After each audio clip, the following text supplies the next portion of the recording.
Hey ladies and gentlemen, welcome once again to another episode of I See What You Did There, full exploitation of League of Legends Spectator mode. That's right, my name is Optimus Tom, and we'll be spectating and learning straight from the pros by jumping into their games, observing them, and figuring out what it is they are exactly going to do. Remember guys, if you haven't tuned into an I See What You Did There previously, it is very, very awesome because not only am I going to be looking at what these pros are doing and really going into their builds and thought processes, the best part is I will be taking notes the entire time, so if it does seem like I am stopping to type or typing and talking very slowly as I will do, it is because that is exactly what I am doing. As you can see right here, I've already got some great notes for you, ladies and gentlemen. Today, we're going to be taking a look at Xpecial's Leona. This is very awkward because some people will be like, Optimus Tom, I don't want to look at support. Support characters are boring. Well, we're taking a look at supports, normally the boring or same every time role, so that players really get excited to be in the role of these overpowered champions. What are you talking about, overpowered champions, Optimus Tom? By nature, supports are the most overpowered characters in the game. If you think about it, they do not require items to scale into the late game. They can provide map awareness and control by spamming wards instead, and they almost always have one or more skills with some form of crowd control on them. Leona is going to be a support character we're looking at that is non-conventional. She is an aggressive support. She does not have a sustained heal like a Soraka or a Sona. Instead, she's super tanky, has a lot of crowd control, and will try to support her AD by getting kills for them or offering them a sort of meat shield to stay safe from enemy harassment. This is a different perspective on support characters than a lot of people are used to seeing, so I think it's going to be really, really awesome. And the best part is, we have one of the best supports in the world right now. They're going to be showing you how to play this aggressive champion in Xpecial. So without further ado, ladies and gentlemen, I've jumped into the spectator mode game. I paused it at the point in time which I saw Xpecial was playing at.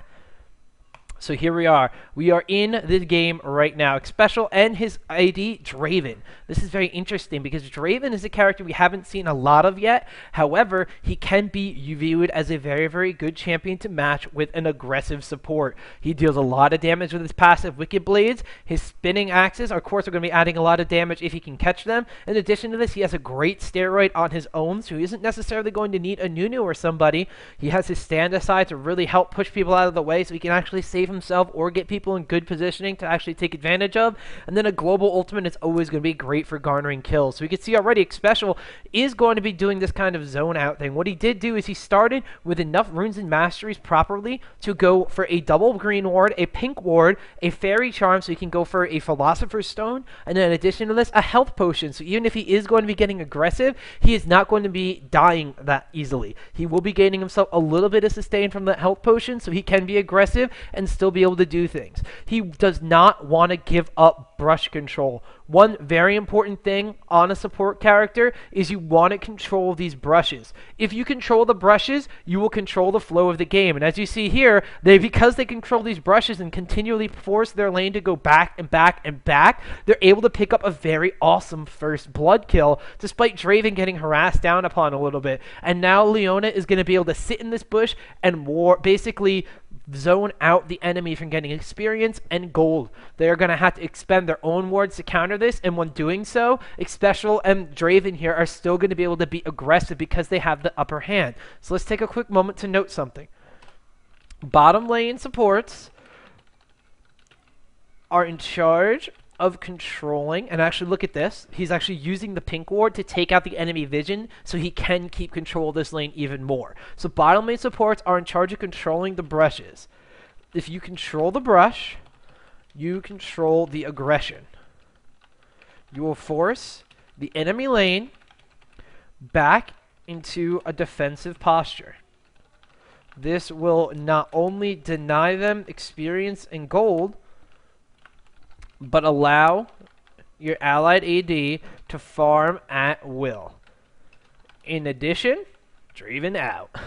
In addition to this, it also gives you every single opportunity you need in order to be aggressive. Do not forget to keep buying wards though. This is actually very interesting here. Xpecial goes back does not buy any wards. He picked up his Philosopher's Stone to generate the gold, so he will be able to buy those wards later on. We take a quick look here. This ward almost at its expiration time, but he does have the pink ward here, which is barely halfway dead. This ward in the river, very close to its expiration time as well. I could basically see here for 3 minutes. This is going to be, well, here's Optimus Tom's terrible math. 90, 90, 90. Okay, so it has basically, you know, 60, like a minute left on it, tops. So it's going to be very, very kind of difficult to see. Not even less. It's probably like 45 seconds here. 45, 45. Yeah, that would make more sense to me. Anyway, now that I've discussed the ward timers by looking at the fractions over here, which you can do for your own allied wards, or you could click on them when you're in allied mode, and it has a little timer under there. So anyway, it's interesting to see enough that Xpecial, despite being on a very, very aggressive champion, has opted, just because he had the gold, to go and get the GP10 item. Now looking at his inventory, he has enough to buy 2 more wards. He is going to want to try to keep up this brush control, because right here, if he wants to be aggressive like this, the enemy team is pushing down upon him. He has to get aggressive like this in order to regain the brush control, because they both went back and they lost the control of that area because the enemy was naturally pushing. Interestingly enough, they keep being super aggressive and wind up getting a dive here. I don't know what Draven is doing here. Xpecial was probably telling him he could not use any more of his cooldowns. They were all off cooldown here. Leona, of course, did not want to wind up trading a double kill to Janna, so you had to play very passively. So, one other thing to note, as Xpecial does go back and buy all the wards that he needs, you can play super aggressive on these non-sustained champions. But don't forget, you are not invincible. Even though your support, sometimes you have to let the AD die. And it's true. In that circumstance, Draven went too hard. Draven went too aggressive and was under tower range. Maybe he thought his passive could tick down on that Janna, but it couldn't. He was actually playing extremely aggressive and extremely blind. You don't want to be bullheaded aggression. You want it to be smart aggression. You want to have this brush control. You want to be away from the enemy tower. You want to pick up pink wards in order to counteract enemy brush control. So once again, why don't we just put this down here in the notes. Pink wards to counter enemy lane wards are a way to win the aggressive upper hand. Not only will you have vision of the brush or area, but you deny the vision and make the enemy team waste their gold on a ward that will not live. So this is what you've been learning so far from Xpecial. Even though you're playing an aggressive support, you don't have to go in all the time. Aggressive support does not mean always killing all the time. Sometimes you have to be passive and let the illusion of aggression do all the work for you and let your AD farm. Thing is, you are in a lane with an AD carry. AD carries are always going to need farm to scale into the late game. AD carries need their farm to scale into late game. It won't be a good time for your team if come mid to late game your AD carry has 4 kills but only 4 CS. So you have to be very careful of your aggression. You also have to be very careful of where you're warding. Try to find out where the enemy team is going to be. Right now, Xpecial has no wards in this river here. Draven's going in here against Janna, picked up a very clean kill, but he's blind to the fact that a Nidalee or someone else can come down here. An enemy jungler, if the enemy jungler was not seen for a little while, could come right down there. Not only do you have to play for your own awareness, you basically have to play for your entire lane's awareness. Play for your entire lane's awareness, not just your own. Communication with your AD is crucial because they... Oh!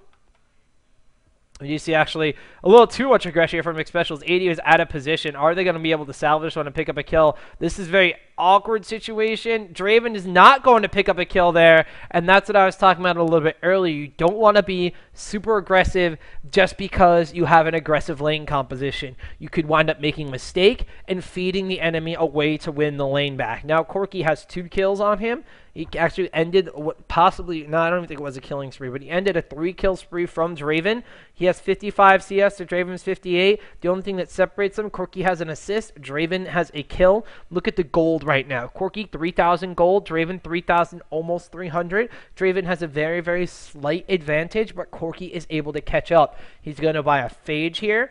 Phage is a very good item for Corki and Ezreal. It is not only going to be giving him a little extra damage, and there's Phage procs to slow people down, but it also gives bonus health. This is going to help out extreme amounts when trading in the bot lane. Now you're going to see Corki being able to be a little bit more aggressive in addition to this Janna shield, because of his item's advantage now, or the ability to catch up and be on par with this Draven. But as I talked about before, you have to play for your entire lane's awareness, not just your own. Communication with your AD is crucial because they need to be beefy come team fights.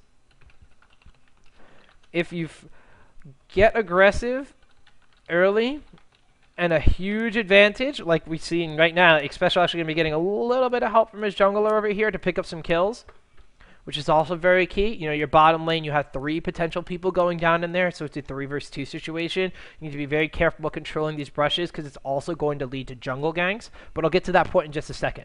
If you're going to get aggressive early and have an early advantage, sometimes toting it down is best so you keep being ahead. Don't get cocky and feed the enemy team double kills under their tower. We saw that already. Junglers are your best friend because they can help you turn enemy jungle ganks around, just like we're seeing on the screen right now. Junglers are your best friend. If you have brush control, you can give your lane ganks from the jungler. The enemy, misspelling and typoing anything, from the brushes. The enemy will not want to cross you if suddenly in lane a wild Jarvan pops out and kills them. Also, you are super close to Dragon, so establishing presence in bot lane is key for an early global objective. Now what we keep seeing here is Xpecial's lane is continuing to push this early advantage. Since both people are basically on par with CS, if you're able to kill the enemy AD, you're going to want to go in and do it. What Xpecial is doing as a support character is he's setting up Draven for all these kills. Draven is not the one deciding to go in. Xpecial is the one that's deciding when Draven wants to go in for a kill, and it's working out fantastically. You control the ebb and flow of your lane's aggressive nature. You have all the CC and the skills needed to initiate a winning fight. Make sure your AD knows of this, and you'll have a very successful time in lane. And we have been seeing sometimes you don't go for the AD. Sometimes you go in on the support because they are a squishy character. Sometimes the AD on the enemy team is not priority target number 1. Sustain supports fall into pattern of protecting the AD and not themselves. You can exploit this a lot. One of the best examples is, well, one of the examples we can see in this game is when Janna shields Corki, Xpecial and Draven will go and attack Janna.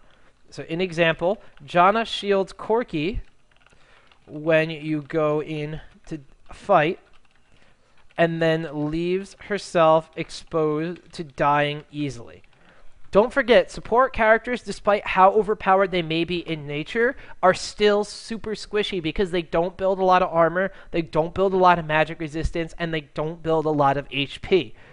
So what's going to happen is if you can engage on a squishy support character and get your AD a kill or get your lane a kill, it's going to be more effective than just trying to harass the AD out of lane and keeping the support alive. In another example, if the enemy team has a Soraka, you can get them to blow their heal on one target and then switch to another for the killing, or for the kill. Not killing blow, just for the kill.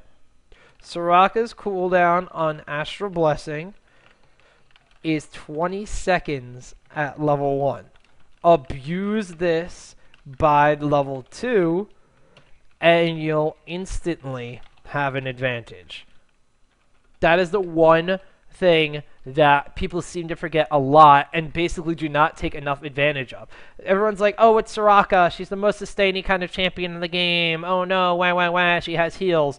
Yeah, with a ridiculously long freaking cooldown. So if you can get into a game and you can be aggressive against Soraka in the early levels, you can abuse this heal timer. And wow, look at this Draven go, just catching axes and harassing out in the lane. I guess when you are 7-3 because your support's fed you 6 kills right here and the enemy is only 3-3, you could be this aggressive.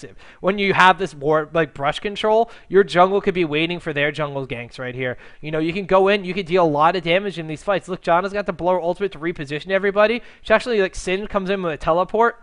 She knocks the AD away, you know, that they're trying to kill. Xpecial will die in this circumstance, but look at this. Because of great positioning, a great established lane, and the ward brushes and everything, or the wards in the brushes and everything, you know, Sin can teleport down. Jarvan was waiting there the entire time. It's currently a 2-for-1. They're going to be able to tower dive because they're strong right now. That's a 3-for-1. Corki's barely going to win away. You know, if Ryze can tag one more overload, it could be a 4-for-1.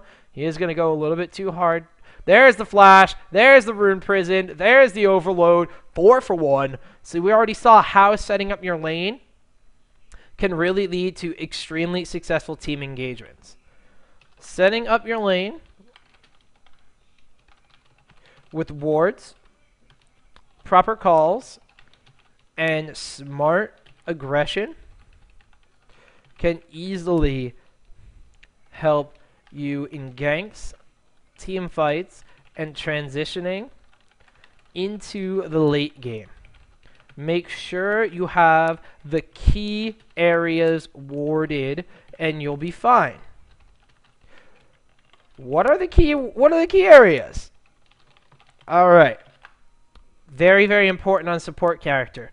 Dragon, tri-brush, side brushes. Not as important. Weird brush, enemy tri-brush, enemy blue buff. So what you have to keep in mind are these key locations. Dragon. Why?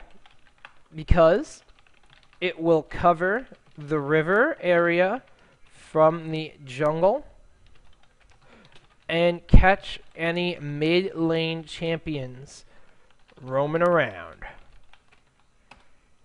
Tri-brush, because it catches anything not seen by dragon and stops potential jungle or mid ganks.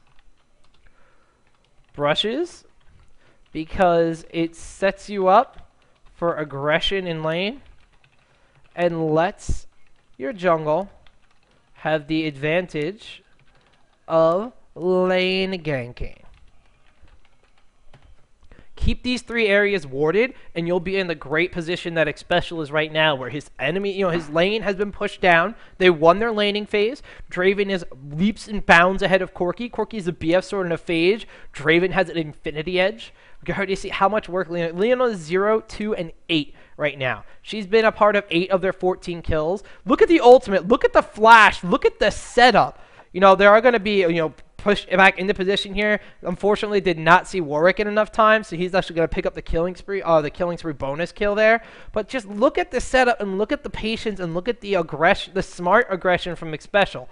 Doesn't look so smart in that circumstance. If Warwick had not been there, I feel like I've said this multiple times in this show.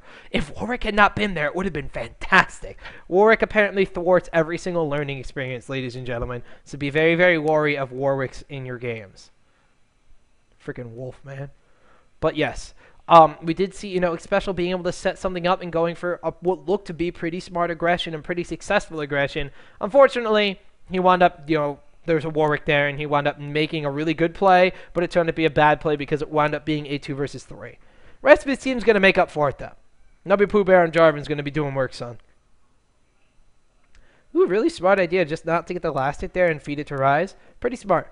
But taking a back look at our bottom lane, our main focus, Draven's been able to pick up a Zeal. Corki still hasn't finished off whatever BF sword item he's going to be getting. Going for a pickaxe now. We know he's going to be going for Infinity Edge. Let's look at Xpecial's build.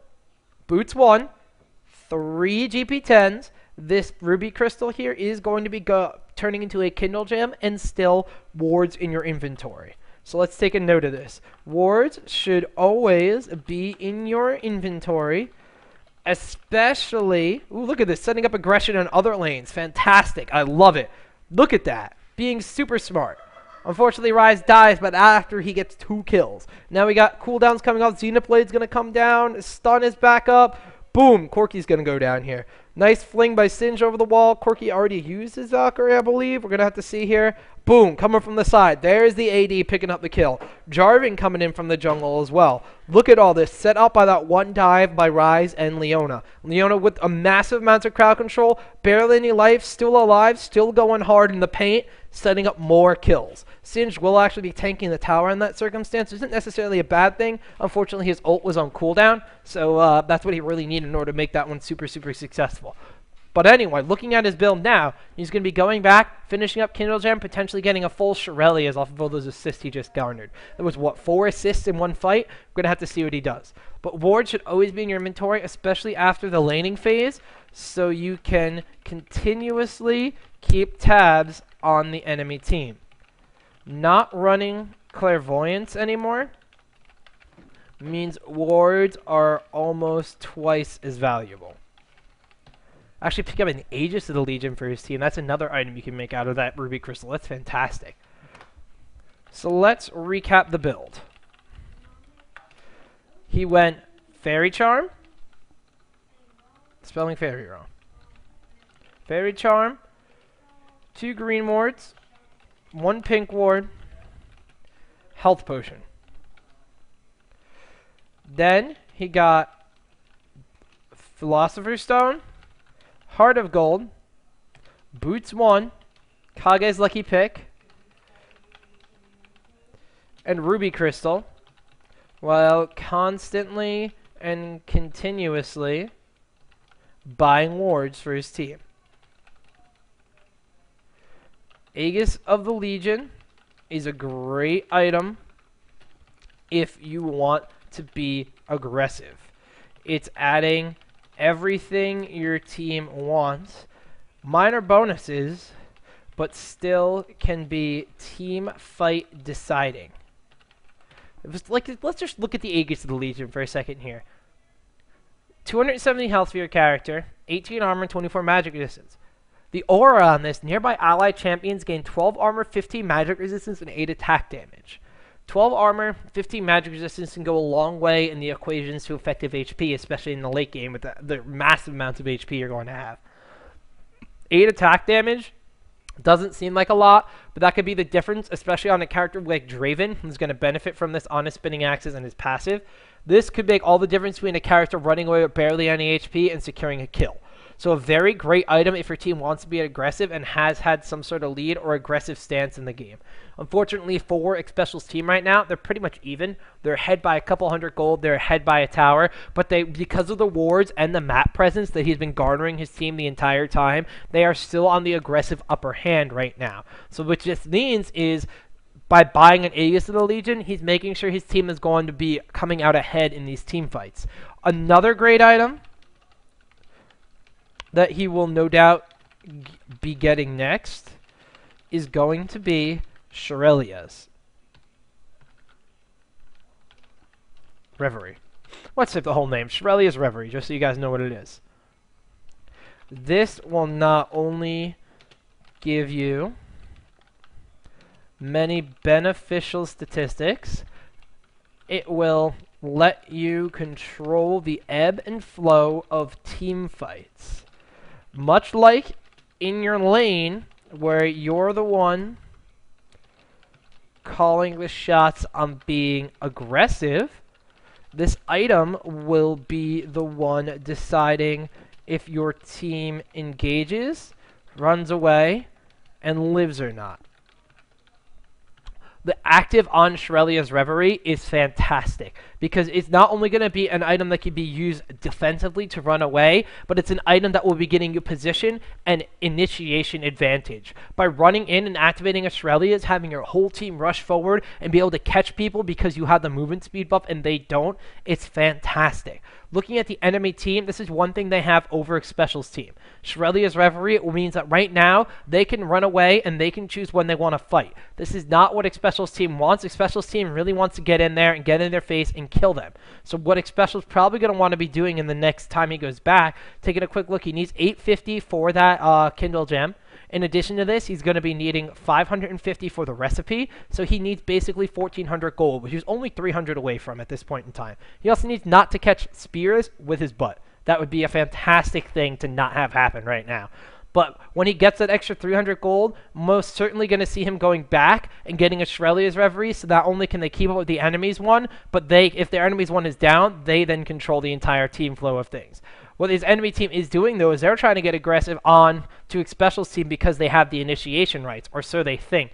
This Nidalee's actually very far behind because you're just throwing spears and everything. But the one thing that Xpecial's team has is a Singe and an aggressive support, which pair very well together because they have this shared, like, needless aggression. They could just run in and be fine about things. One thing about Leona is she is super tanky. Look at Xpecial's build right now at that Aegis. 185 armor when he pops that W. 175 magic resist when he pops that W. He's beefy as hell. Look at him run around this fight. He's barely taking any damage, even though he's getting shot by Corki missiles and blah, blah, blah, blah, blah. They go after Singe, which is never a good idea. Xpecial will eventually die, and there's actually a Corki picking up a triple kill. That's very, very bad for his team. So, like I said, they did have a little bit of the upper hand because of the Shurelya's Reverie. This is popped to show when they could run away and when they could re-engage. Very, very, very awesome item to have on your team. And actually, lets the red team here win this engagement. Even though Xpecial has been doing a great job as a support character, you are focused on supporting your AD for the majority of the game. When you get to team fights and everything, though, you need these items to help support your team. Sometimes Draven can't do it all. Sometimes Draven can't carry a 0 and 8 Singed, which unfortunately just happens to you guys sometimes. So what we're going to have to see, does Xpecial pick up the Shurelya's Reverie? This could actually be a very, very crucial moment in the game. We're going to have to see. I'm actually kind of waiting right here.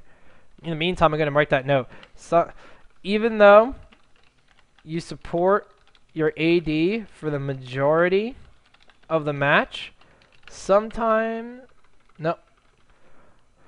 Come endgame, you need to be able. Ooh, actually didn't. He actually got Ninja Tabby going for boots too to try to survive. Don't necessarily agree with that one, but we're gonna have to see how it works out for him. Being aggressive and getting damage mitigation, of course, is never a bad thing. This is gonna let Xpecial live through the fights longer and offer crowd control services for his team. So if his team's in a great position to actually take this game, they couldn't just basically win because Xpecial's living longer and he gets off an extra stun or an extra Zenith Blade or something like that, or extra damage from his W. Like I said, even though you support your AD for the majority of the match, come endgame, you need to be able to help support your team as well. Sometimes Draven can't do it all, especially when you have a 0 and 8 Singe. So what you're going to need is these items we've been talking about. Aegis of the Legion's fantastic. Shurelya's Reverie, phenomenal. We're going to see that Heart of Gold could potentially become something along the lines of a Randuin's Omen. What we normally don't see, or we've seen a little more often actually, is this triple GP10 kind of build. Xpecial's been playing this one a lot, especially when he's going to be playing things like Blitzcrank or being aggressive on his supports. He wants the extra gold for the extra wards, and he wants to be able to be safe and know what he's doing. So what he's basically going to do is getting these three. The Cognitive Lucky Pick helps out his skills a little bit for the AP scale, but what it doesn't actually help out with is building into an item he's going to use later. Deathfire Grass will add some sort of burst to the team. Maybe get Morel's Evil Tome and put it on Warwick, so Warwick can't lifesteal as much. We're going to have to see.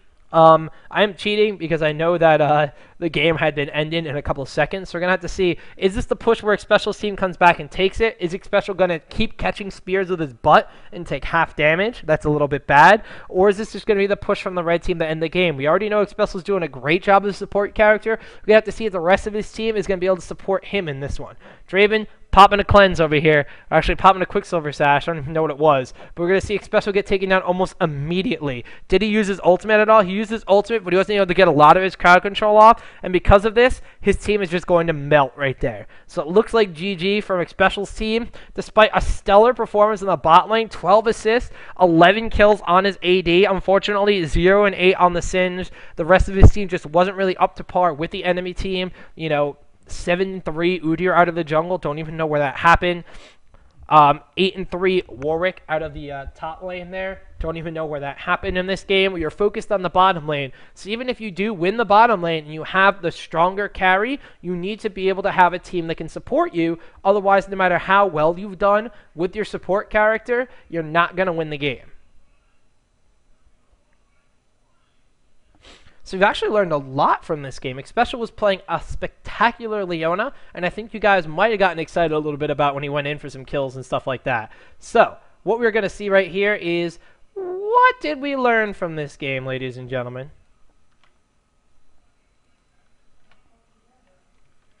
Come on. There we go. All right. So we learned this, we learned this, we learned this. Bottom lane supports are in charge of controlling the brushes. If you control the brush, you control the aggression. You will force the enemy lane back into a defensive posture. This will not only deny them experience and gold, but allow your allied AD to farm at will. We saw Draven with a huge advantage in the lane because of how aggressively warding and how aggressively positioned Xpecial was. In addition to this, it's also going to give you every single opportunity you need in order to be aggressive. Aggressive, in this case, aggressive means go for kills. 1-1-1. Only 1-1, so we don't do that.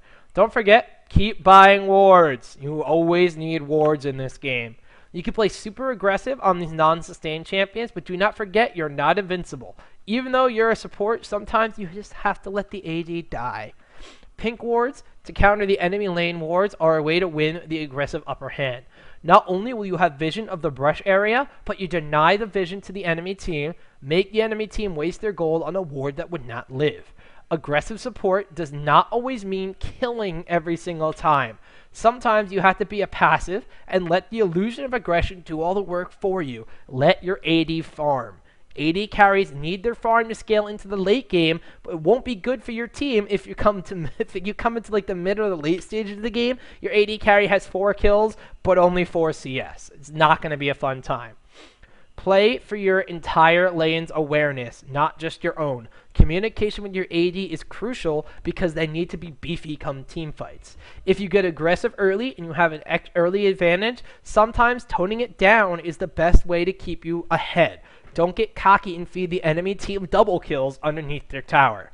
Junglers can be your best friend in the bottom lane. If you have brush control, you give them access to lane ganks from the brushes. The enemy will not want to cross you if suddenly in a lane a wild Jarvan pops out from the brush and kills them. Also, you are super close to dragons, so establishing a presence in bot lane is key for any early global objective. You control the ebb and flow of your lane's aggressive nature. You have all the crowd control and skills needed to initiate a winning fight. Make sure your AD knows of this and you'll have a very successful time in lane. Sometimes the AD on the enemy team is not priority target number 1 in these engagements. Sustained supports fall into a pattern of protecting the AD and not themselves. You can exploit this a lot. An example in this game, Janna shields Corki when you go into fight and then leaves yourself completely exposed to dying easily. Support characters are still super squishy. Take advantage of this.